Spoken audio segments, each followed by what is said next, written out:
When I got sick and needed surgery, my husband's mother called and asked, "Do you really need the procedure, or are you just tired of housework?" I played her message on speaker. My husband said, "She's just worried about you in her own way." So I recovered at my sister's house instead, and when she called to visit, I told her the hospital lost her visitor pass. Permanently. I'm 36. Married for 8 years. No kids. We live in a small house just outside Springfield, Missouri. Kind of place where neighbors wave and everyone knows what car you drive. It's quiet, which I used to think I liked. I worked full-time at a small office downtown until last fall. Lost my job when they downsized. Derek, my husband, works as an HVAC tech. Solid money. Hard worker. I've always respected that about him. But when I got laid off, his mother, Teresa, made it her full-time hobby to remind me of my new role at home. Teresa never liked me. I knew that from the start. But she kept it under wraps in front of others. Her way of insulting you was to say something that sounded helpful, but left you feeling like garbage. "Oh, don't worry about cooking from scratch, honey. Some girls just aren't cut out for the kitchen. You've gained a little weight. But it's probably just stress, right? Derek likes his shirts folded a certain way. I used to do them for him when he lived at home. Maybe I can show you." I smiled through it for years. Thought I was being the bigger person. I'd vent to my sister, Kim, sometimes. But mostly I just took it. For Derek's sake. I didn't want to be the wife who tried to cut him off from his family. But this past winter, things changed. It started with stomach pain. Nothing sharp, just a dull ache that came and went. I thought it might be stress. Or maybe diet. I was eating at odd hours, skipping meals some days. Then the cramps got worse. Sharp, like stabbing from the inside. One night, I collapsed in the kitchen. Derek drove me to the ER. I couldn't walk without help. They ran tests. Turns out I had ovarian cysts. One had already ruptured. Another was the size of a small lemon. The doctor said if I didn't get surgery soon, it could burst too and lead to internal bleeding. They scheduled laparoscopic surgery. Nothing cosmetic. Nothing optional. Necessary. Urgent. I was scared. I've never had surgery before. Derek held my hand and told me everything would be okay. He stayed the night in the chair beside my bed. I thought maybe this was the moment we'd turn a corner. That he'd step up. That his mom might finally stay out of it. Then came the voicemail. It was the next morning. I had just come out of a groggy nap. Derek had gone home to shower. My phone buzzed. It was a voicemail from Teresa. She hadn't even sent a text first.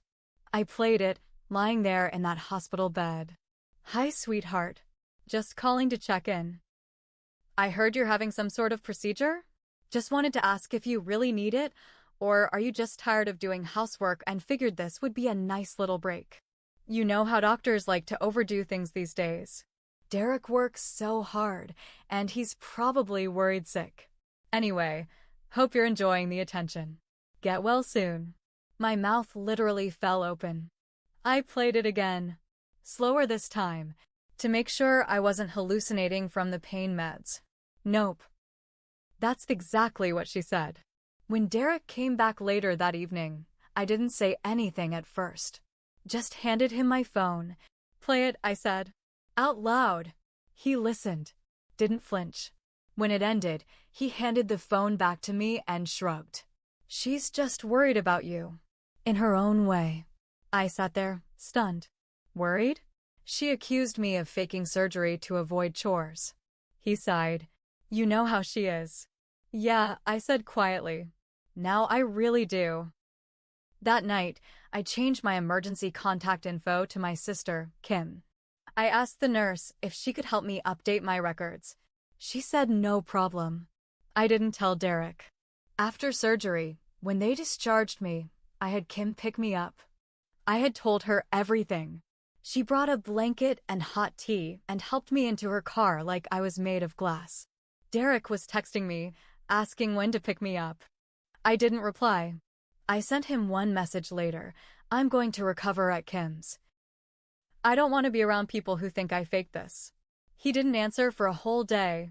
Then just sent, I didn't mean it that way. You're overreacting. Teresa called the hospital the next morning. Wanted to visit.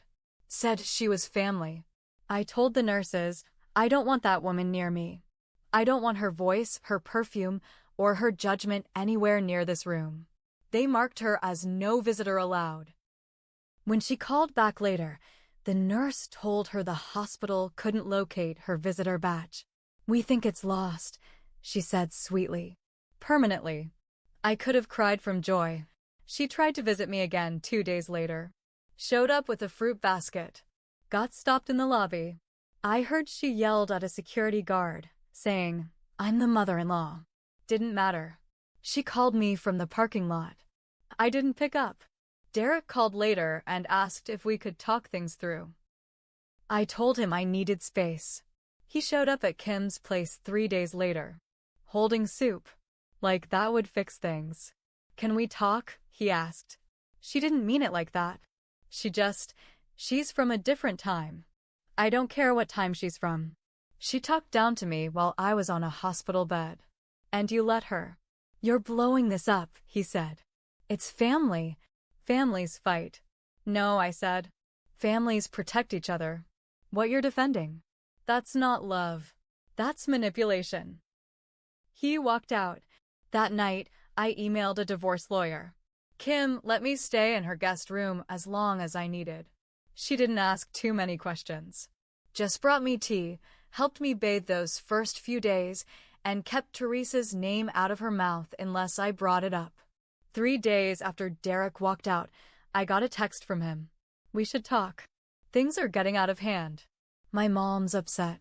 She didn't sleep last night. That was the whole message.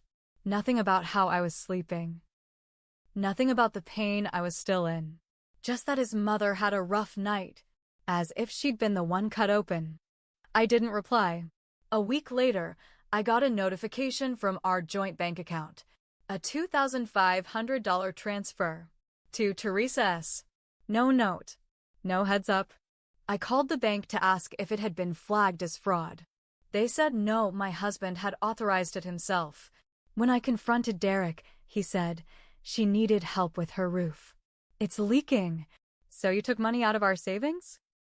While I'm healing from surgery. She's my mom, he said. She's always been there for me.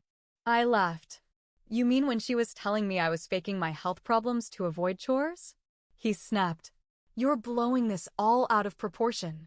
You've always been too sensitive about her. I had a cyst rupture inside me, I said. That's not sensitive. That's critical care. He just rolled his eyes. That same night, Kim found me sitting on the edge of the bed, shaking. She sat next to me and said, you have to do what's right for you. Don't let guilt stop you. And I didn't. I went to the lawyer the next day. We started the paperwork. I wanted a clean split, but I made one thing clear. I was going after my share of the savings, and I wanted to document the transfer to Teresa. Every penny. A week later, Teresa showed up at my sister's house. Uninvited. She knocked, then banged on the door, yelling my name. Kim was about to open it, but I stopped her. We stayed silent while Teresa kept yelling. You're tearing this family apart. Derek's heartbroken. You should be ashamed. Then she screamed, you'll regret this. You won't find another man like my son. Eventually, she left. But that wasn't the end of it. 3 days later, I got a letter from Derek's pastor.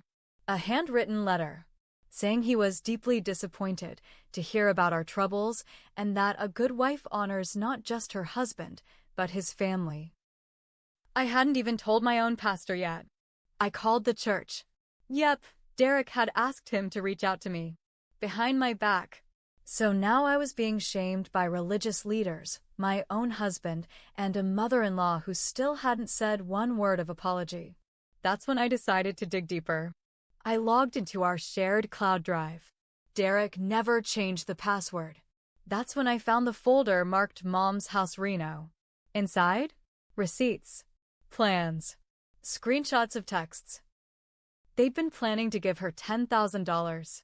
$10,000. While I was recovering in a guest room, they were getting ready to redo her damn kitchen. I printed everything, and I sent it straight to my lawyer. The day after I sent the files to my lawyer, Derek called. First time I'd heard his voice since he stormed out of Kim's. His tone was calm, almost too calm. "I think we should pause the legal stuff," he said. "This is getting ugly." I almost laughed. "It was ugly when your mother accused me of faking a surgery, Derek. She didn't mean it that way." "You keep saying that," I said. "And it keeps meaning nothing." There was a long silence.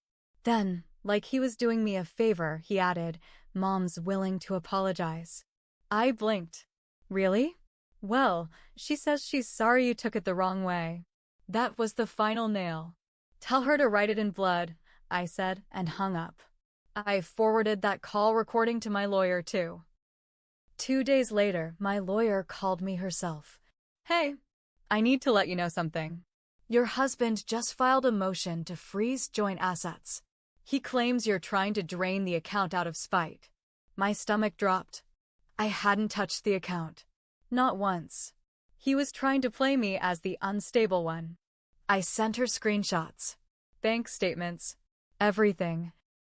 Then, just to be safe, I went to the local branch in person and asked for a printed history of all account activity for the last 2 months.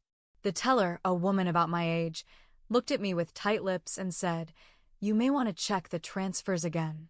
He added another recipient last week. I scanned the page. $1,000. Sent to J. Patterson. I didn't recognize the name, but the last 4 digits of the account were familiar, because it was Kim's ex-boyfriend.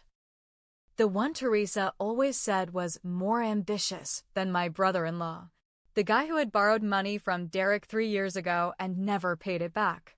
Now Derek was funneling cash to him. I sent that to my lawyer too. That night, Kim sat down beside me and said, "He's getting desperate. And when people get desperate, they get sloppy." "I know," I whispered, "but it still hurts." She hugged me. "Then make sure the hurt counts for something." I stayed up that night. Couldn't sleep. My mind was buzzing. Around 2 a.m., I got curious. I logged into Derek's email.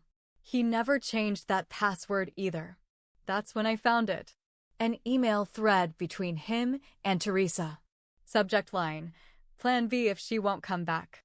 It was dated 4 days after I left the hospital. They talked about me staying with Kim, how it was a bad look, and made people wonder. Teresa had written, "We need to keep things quiet. If she makes this into a public drama, it could hurt Derek's job. Maybe tell her the church wants to mediate? Keep her in line." Then Derek replied, "She's too emotional right now." "I'll try guilt. If that doesn't work, we play legal." Play legal. Like it was a game. I took screenshots of every email, sent them straight to my lawyer. Then I logged out, shut the laptop, and sat there for a while, just breathing. The next morning, I filed an emergency motion, froze the rest of the joint funds, asked for a formal separation of finances. I also added a line to the paperwork, all funds gifted to Teresa or affiliates to be considered marital assets until final division. Derek showed up at Kim's again later that week. This time, I didn't open the door. He left a note instead. "We don't have to go through all this. Let's be adults. Come home." I took a photo of the note, then burned it in Kim's kitchen sink. That night, I sent an email to Derek. Subject line, "Home is wherever you're not." It took 6 more weeks to finalize the divorce. Derek didn't go down easy. He fought every step, tried to play the victim, told the court I had abandoned the marriage, said I was unstable and hostile toward his family. But the documents spoke louder than he ever could. The emails, the bank records, the messages from his mother, the voicemail that started it all. My lawyer laid them out one by one, each one like a nail in the coffin. Even the judge raised an eyebrow when she heard Teresa's message in court. "Is this the mother-in-law's voice?" he asked. My lawyer nodded. "Yes, Your Honor." He leaned back and sighed. "Noted. In the end, I was granted 65% of the marital assets. Derek had to pay back the money he'd sent to Jay, Patterson, and Teresa every cent. The judge said those weren't gifts, they were suspicious, unilateral transfers made during a time of marital breakdown. Teresa didn't take it well. Word got around that she'd mortgaged her car to cover the repayment Derek couldn't afford. Her kitchen remodel? Cancelled. The cabinets sat in boxes in her garage for months. As for Derek, he moved into his old room at Teresa's. That same twin bed he grew up in. Full circle. I stayed at Kim's until I found a small rental across town. Nothing fancy, but it was mine. Quiet. Peaceful. Clean. A few months after the dust settled, I ran into Derek at the grocery store. He looked older. Tired. Like the fight had aged him. He tried to smile. "Hey, you look good." I nodded. "I am." He hesitated. "I didn't expect it to end like this." "I did," I said. He looked down. "She misses you, you know. Your mom." I said. "I bet she misses my savings more." He didn't argue. We stood there in the frozen foods aisle for a moment. Strangers again. "You were right," he said finally. "About everything." I nodded. "I know." I walked away without looking back. I made my share of mistakes. I let that woman treat me like I was nothing for years. I ignored the red flags. I thought love would fix everything. It didn't. But I fixed myself. And in the end, that was more than enough.